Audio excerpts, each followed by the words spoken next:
বর্ষপূর্তি উৎসব উপলক্ষে কোচবিহারের এনইএলসি অন্ধ বিদ্যালয়ের ছাত্রদের দুপুরের খাবার খাইয়ে তৃপ্তি লাভ সংগঠনের।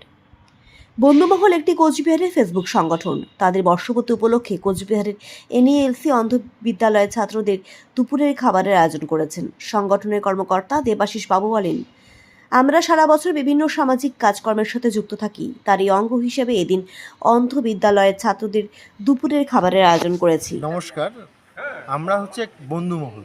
বন্ধুমহল বেসিক্যালি একটা ফেসবুক গ্রুপ। আমরা সবাই বন্ধুমহলের মেম্বার। বন্ধুমহলটা তৈরি হয়েছিল 2021 সালের 28শে জুলাই। তো আমাদের উদ্দেশ্য হচ্ছে একটা সামাজিক প্ল্যাটফর্ম, প্লাস হচ্ছে কিছু যদি সমাজ সেবামূলক কাজ করা হয়, কারণ সবাই তো আমরা খুব ব্যস্ত। তো প্রতি বছরই কোনো না কোনো আমরা প্রোগ্রাম করে থাকি। তো আমাদের জন্মদিন ছিল 28শে জুলাই। সেই সময়টাতে আমরা কিছু করতে পারিনি, কারণ সেই সময় আমাদের 3 সদস্য হসপিটালাইজ ছিল। তো আমাদের আজকে একটা প্ল্যান করে আমাদের সবার উদ্যোগে আর কি এখানে আসা হয়েছে, যে এখানকার যে বাচ্চারা আছে, প্রায় 100 জনের মতো বাচ্চা আছে, তাদেরকে একটু একটা ভালো খাওয়া দাওয়ার ব্যবস্থা করা, এটাই আমাদের মূল লক্ষ্য। আজকে কতজনকে খাওয়ানো হলো? অ্যারাউন্ড 100। কোথায় খাওয়ালেন? এই ব্লাইন্ড স্কুলে। কি নাম? এনইএলসি ব্লাইন্ড স্কুল। আপনার নাম? আমার নাম দেবাশিস সাইচি।